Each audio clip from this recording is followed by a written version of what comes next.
नाज़रीन करम, इमरान खान की सबसे बड़ी बदकिस्मती ये है कि इमरान खान के दुश्मन बहुत ही ज्यादा कमजोर है और यही वजह है कि इमरान खान को तीसरी दफा कत्ल करने की तैयारी कर ली गई है। जिंदगी मौत अल्लाह के हाथ में है, लेकिन इन्होंने एक मंसूबा बना लिया और कप्तान ने भी फिर इसलिए जेल से इस दफा एक खतरनाक पैगाम जो है वो जारी कर दिया अपने चाहने वालों के लिए, कौम के लिए।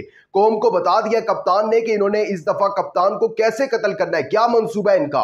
इसके साथ साथ कप्तान ने अपने चाहने वालों को यह भी बता दिया कि इंतखाबात से पहले वो जेल से बाहर आने वाले नहीं है और हो सकता है कि ये अपनी जाती अना की तस्कीन के लिए मुझे इंतखाबात के बाद भी जो है वो जेल में रखे। इसके साथ साथ अपनी यूथ, अपने चाहने वालों को जो एक इंपॉर्टेंट मैसेज दिया कप्तान ने, वो ये है कि मेरे चाहने वाले, मेरी यूथ जो है वो इंतखाबात में बढ़ चढ़ कर हिस्सा लें। इंतखाबात से बाइकआउट नहीं करना। मुल्क भर में पार्टी रहनुमाओं को जो है वो अब मैसेज पहुंचा दिया गया है कि मुल्क भर में आपने जो है कन्वेंशन मुनक्किद करने हैं और पूरे तरीके से पीटीआई ने इंतखाबात में हिस्सा लेना है। और मुझे लगता है कि अगर आप ये इस पैगाम के बाद भी इलेक्शन में हिस्सा नहीं लेते, वोट नहीं देते, तो ये बिल्कुल इमरान खान के डेथ सर्टिफिकेट पर सिग्नेचर करने के मुतरादिफ होगा। इमरान खान का डिटेल मैसेज मैं आपके सामने रखता हूं। इसके साथ साथ इमरान खान की जो ट्रायल रुकवाने की जमानत की दरख्वास्तें मुस्तरद हुई थी, उस पर जस्टिस आमिर फारूक का एक तफसीली फैसला जो है वो भी सामने आ चुका है, वो भी आपके सामने रखता हूं। लेकिन आगे बढ़ने से पहले चैनल को सब्सक्राइब कर लें, वीडियो को लाइक और शेयर करना ना भूलिएगा। नाज़रीन करम, आप सब जानते हैं कि अपनी जाती अना की तस्कीन के लिए ये अदालतें क्या कुछ नहीं कर रही।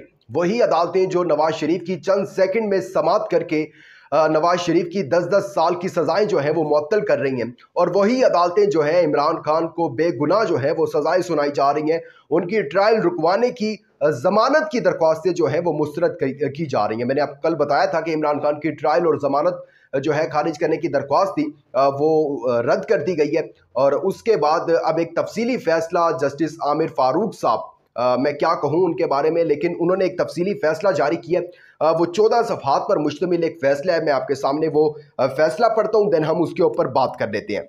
अच्छा जी, जस्टिस आमिर फारूक साहब हैं, इन्होंने एक कुछ बातें लिखी हैं, बड़ी इंपॉर्टेंट है। वो कहते हैं, बादिल नज़र में ऑफिशियल सीक्रेट एक्ट के सेक्शन 5 का इतलाक होता है। हाई कोर्ट 23 अक्टूबर के ऑफिशियल सीक्रेट एक्ट की अदालत के फैसले में मुदाखलत नहीं कर सकती। फैसले में कहा गया है, इस्तकासा का केस है, वजारत खारजा ने साइफर को डिकोड करके प्राइम मिनिस्टर सेक्रेटरीट को भिजवाया। चेयरमैन पीटीआई इमरान खान ने बतौर वज़ीर आज़म साइफर वसूल किया और बज़ाहिर गुम कर दिया। अदालती फैसले में लिखा गया कि इस्तगासा के मुताबिक साइफर के मंदरजात को ट्विस्ट करके सियासी मकासद के लिए इस्तेमाल किया गया। असद मजीद के बयानात भी रिकॉर्ड पर हैं, इसमें कोई गैर मुल्की साजिश शामिल नहीं है। शफाफ ट्रायल मुलजिम का हक है। आर्टिकल 10A के तहत मुलजिम को शफाफ ट्रायल का हक दिया जाए। साइफर क्लासिफाइड डॉक्यूमेंट है जिसे किसी के साथ शेयर नहीं किया जा सकता। मैंने आपको पहले भी बता दिया था, मैंने क्या बताया था, इमरान खान साहब ने खुद बता दिया था, बल्कि पूरी पीटीआई ने बता दिया था कि जस्टिस आमिर फारूक जो है वो एक तरफा फैसले देते हैं, वो मेरिट पर फैसले नहीं देते। हमें उनसे इंसाफ की तवक्को नहीं है। और फिर मैंने आपको कल भी बताया, पहले भी कई दफ़ा बताता आ रहा हूं कि फिर जस्टिस आमिर फारूक ने इसको सच करके दिखाया, इस बात को कि ठीक है, इमरान खान साहब ने अब ये बात कही है तो मैं इसको अब सच करके दिखाऊंगा। मैं अब जज हुमायूं दिलावर का जो है ना वो पार्ट 2 बन के दिखाऊंगा। और ऐसा ही हुआ है।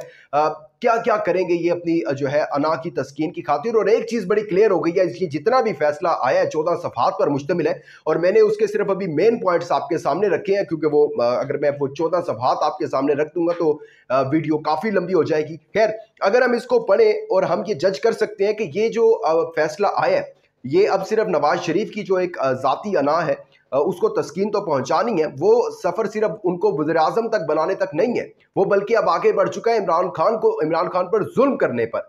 और यही इतनी नीच हरकतें की जब वो अडयाला जेल के ऊपर से तैयारा गुजर रहा था तो अनाउंस करवाया गया पायलट से प्रॉपर कि अनाउंस किया जाए कि कहां से हमारा तैयारा गुजर रहा है। और उसके बाद वो जो उनके कारकुनान साथ थे उन्होंने नारेबाजी की, वो मियाँ जदों आएगा लग पता जाएगा, वज़ीर आज़म नवाज शरीफ। खैर, फर्क तो नहीं पड़ा था उनको, इमरान खान साहब को तो इससे कोई फर्क नहीं पड़ना। मैंने पहले इब्तिदा में कह दिया कि उनके जो दुश्मन है बहुत ज्यादा कमजर्फ है और कमजर्फ ऐसी हरकतें करते रहते हैं। खैर, इसके बाद अब इंपॉर्टेंट चीज, इमरान खान का मैसेज, पूरी कौम के लिए मैसेज। मेन स्ट्रीम मीडिया इस टाइम आपको ये मैसेज नहीं दिखाएगा, कभी भी नहीं दिखाएगा, क्योंकि मेन स्ट्रीम मीडिया कौन कंट्रोल कर रहा है इस टाइम ये आपको भी पता है, मुझे भी पता है, और कौम बड़ी बाशऊर है। ये तो कप्तान ने अपने बयान में भी कहा है, ये मैं आपको आगे चलकर बताता हूं, लेकिन अभी मैं आपके सामने वो मैसेज रखता हूं कप्तान का, जो कप्तान ने अपने चाहने वालों के लिए जेल से, खानदानी जराए ने उन्हें ये मैसेज दिया है। और जेल से खान साहब का ये मैसेज है, मुलाहिजा फरमाइए।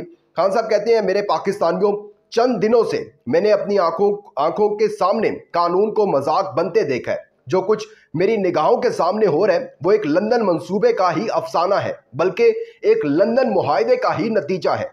माफी का परवाना हाथ में थमाकर अदालतों से सजा याफ्ता एक मुजरिम की फिर से सियासत में वापसी का इसके सिवा कोई रास्ता नहीं कि रियासती इदारों को तबाही के घाट उतारा जाए। और आप देखेंगे कि ये इदारे भी एक दिन, जिस तरह से अभी ये मुल्क में सब कुछ निज़ाम चल रहा है और जिस निज़ाम के खिलाफ इमरान खान था कि नहीं इस तरह नहीं होना चाहिए, अगर ऐसा होता रहा तो आने वाले चंद सालों में आप देखेंगे कि इदारे किस तरह, ये नैब जो आज कह रहा है कि नवाज शरीफ को हमने नहीं करना गिरफ्तार, जज बार बार इस्तफसार करते हैं करना है, वो कहते हैं नहीं करना हमने गिरफ्तार। आप देखेंगे कि पाकिस्तान के इदारों के साथ, पाकिस्तान के आइन के साथ जो इस टाइम मजाक, कानून के साथ मजाक बनाया जा रहा है, आने वाले सालों में आप देखेंगे कि इनके साथ खुद कैसा मजाक बनता है। खैर, कप्तान ने मजीद कहा, मेरे पाकिस्तानियों हमेशा याद रखना, मेरे ऊपर जितने भी मुकदमात हैं वो मुकम्मल तौर पर जाली हैं और इसकी रीज़न यही है कि ये मुझे ये जो जितने भी केसेस मुझ पर बनाए गए हैं, इसकी रीज़न है ये मुझे इंतखाबात में हिस्सा लेने से रोकें। और मैंने इब्तिदा में आपको बताया, उन्होंने खान साहब ने भी कह दिया कि इन्होंने मुझे इंतखाबात से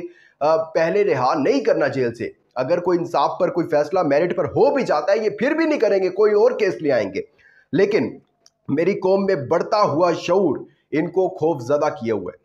वाकई ऐसे ही है ना, फिर वो आपको पता है कि कितने, अब मैं उस हवाले से बात नहीं करूंगा, लेकिन कौम बड़ी बाशऊर हो गई है, वो जानती है कि मैं क्या बात करना चाह रहा हूँ और इसीलिए जो है वो एक्ट भी निकाले जा रहे हैं, सब कुछ किया जा रहा है कि किसी ना किसी तरीके से उनके चाहने वालों की, कौम को, जिस तरह कौम गुलाम बनी रही थी ना कप्तान के आने से पहले, उसी तरह जो है वो गुलाम बनी रहे। अच्छा, उन्होंने कहा मुझे जान लेने की मेरी कोशिशें आपको पता है पहले भी 2 दफ़ा की हैं, मैं भी जिस्मानी तौर पर मुकम्मल फिट हूँ, लेकिन ये दिन दहाड़े मुझ पर पहले भी 2 दफ़ा इन्होंने कातिलाना हमला किया है और अब ये तीसरी दफ़ा भी जो है वो कातिलाना हमला करेंगे।